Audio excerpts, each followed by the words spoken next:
Good afternoon. My name is Jim Conlan, and welcome to the latest episode of our entertainment show. As you know, in part three of our entertainment show each week, we premiere a new TV series or a movie that is debuting here in Ireland and the UK, and especially with Irish interests where Irish eyes are smiling. And up for discussion this week, it's back for season 5, the final season, the finale, as they say. It's the Connors on Sky Comedy on May 22nd. It's making its debut, the final season of the Connors.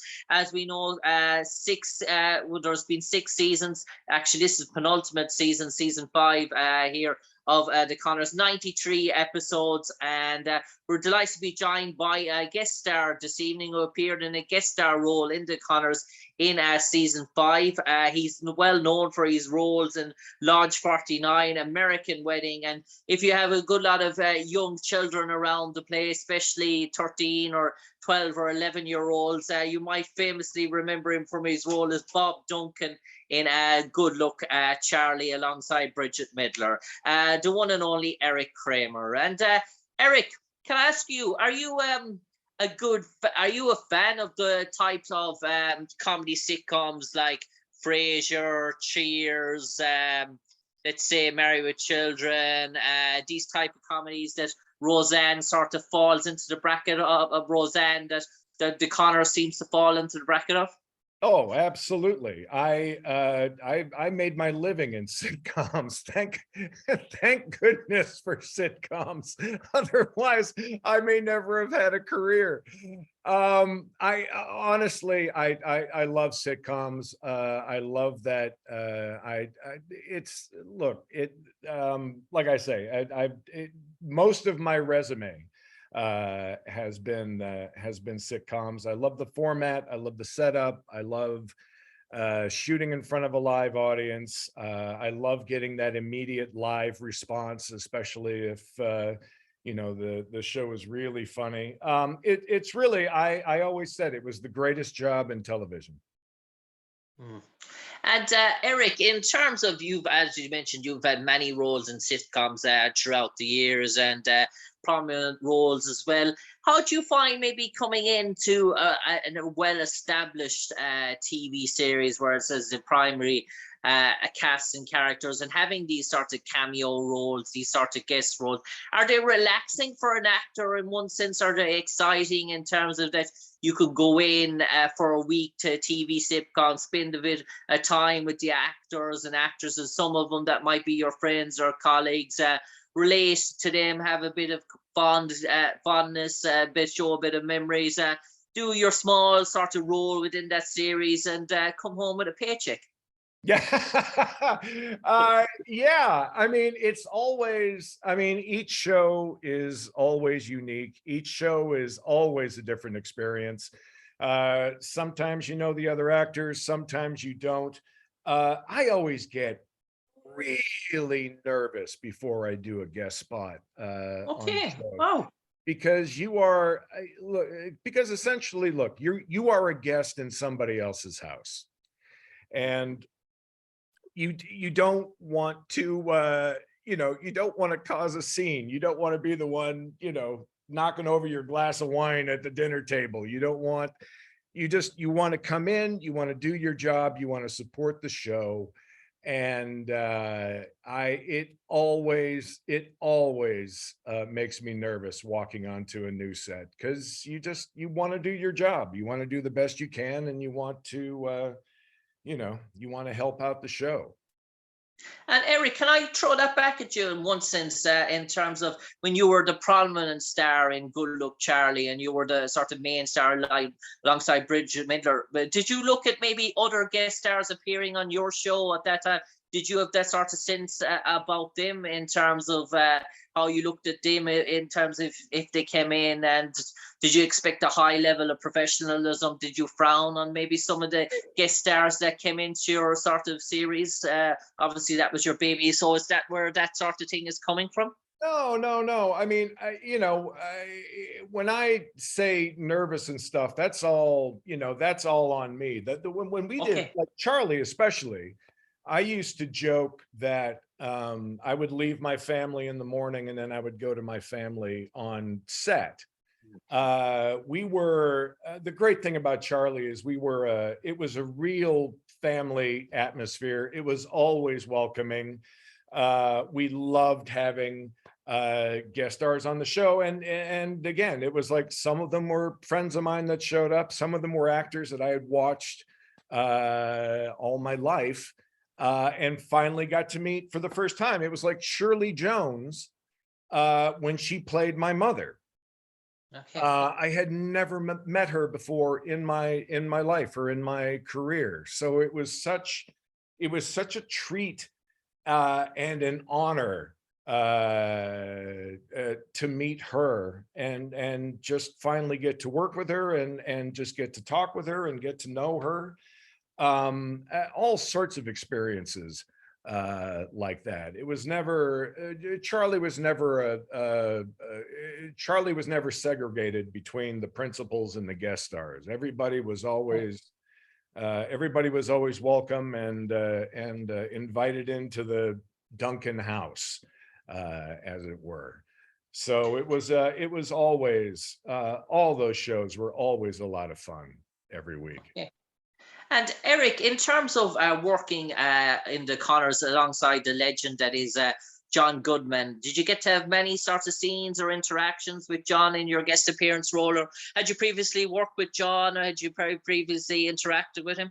Well, here's the thing. What's so great about guesting on the Connors was back in '89. I did an episode. It was in the first 13 of Roseanne. Okay. And it was the same character.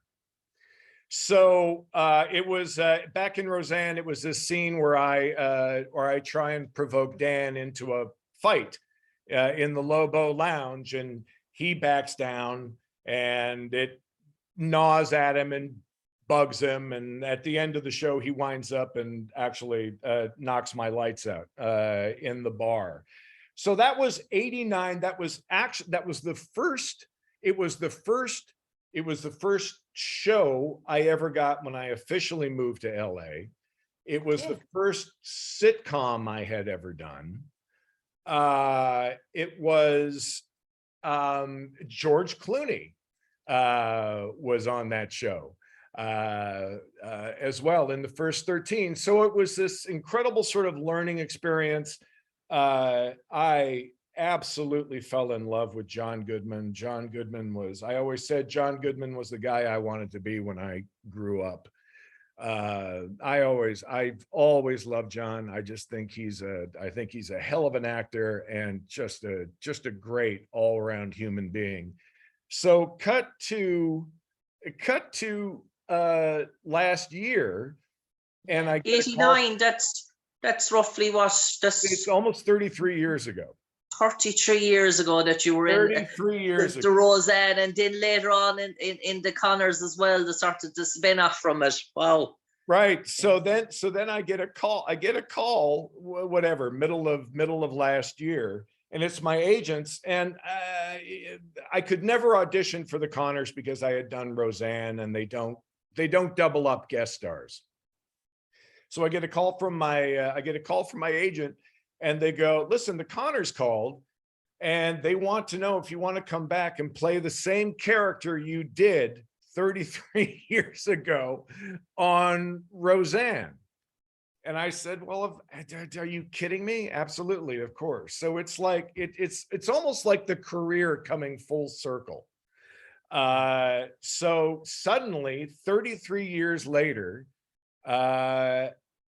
I'm back in the Lobo Lounge, and it was as surreal as it was great. And it was just a little cameo, just popped in. It was sort of it was like the punchline to a joke told 33 years ago. And I just sat there and just sort of soaked it all in. I mean, you suddenly realize how long you've been doing this, and you suddenly realize how many shows you've done and how much life you've lived, between those two episodes. So it was a really nice button to literally my first job when I moved to LA. All right. So there was almost a sense, dare I say, you're still going and you're still going very strong, but there was almost a sense of closure in one element, in terms of that you were able to look at sort of something that you obviously meant so much to you at the start, and you were able to revisit those sort of memories. And did all those emotions come flooding back to you in terms of memories of '89? Did sort of certain things come back to you in terms of you would have struggled to remember had not that call came from when you arrived on the set, that Connors was almost feel like that you were being transported back to 1989, things that I know myself, things that are past 5 years, I struggle to remember. But sometimes when things happen, I can remember them more vividly, remember if there's a connection. Trust me, there's a lot of my career that I don't remember. There's a lot of my career where I choose not to remember, but the Connors I remember really well, just because it was a first for so many things. And I had gambled everything to move to LA. So it was, I didn't know if I was going to make it. I didn't know if I would have to leave. I didn't know if I would even have a career in this industry. And so to go 33 years later and walk on that set, an established actor with the resume that I have now, it was really emotional. It was, you suddenly get a very big flash of the life you've lived. And I'm there with John and everybody else, and we're all older. But we're all here doing it. And so it was, it was something that it was really, that's a moment in my career that I will always remember. And Eric, obviously, The Connors is a spin-off of Roseanne, and you were on the original episode of Roseanne, and you got to actually interact with the actress who played Roseanne. Is it quite different going back this time, not seeing her with John in terms of that? Because it's a much different. It's a different show. It's a different feel, and it would be even if she were there. Everybody's sort of gotten older, and everything has just changed with where everybody is in their life. But you look around and you look at everybody. You look at it's still Jackie, it's still Dan, it's still very much that family, but older, and they're all just so talented on that show. It's really it's really so much fun just to watch them work.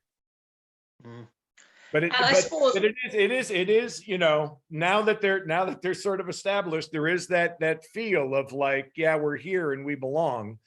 Whereas I think when I did it back in '89, they had just got the pickup for the second half of their season. So there was this real excitement that, we've sort of got a tiger by the tail, and it was really just the jumping off point for all of them.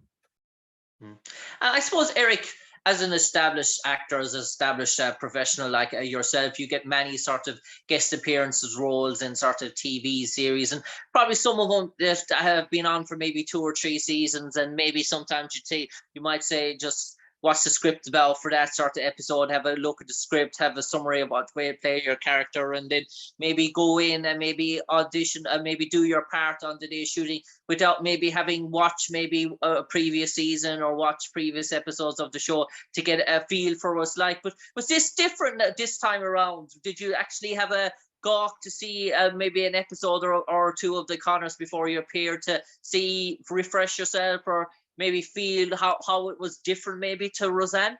Oh yeah, no, you definitely do your homework, and you go, and I caught up. I enjoyed The Connors so much. I watched all of the seasons leading up to when I went in and did my thing. But it's yeah, but again, it's like what I said before, like it's still those characters, and they're all still they always have been incredibly talented and so funny, that it's that's an easy one. That's an easy one to step into. And Eric, in terms of maybe at the time, I know back in the 80s, an awful lot of actors did guest appearances for several type of late 80s, did several type of guest appearances for show.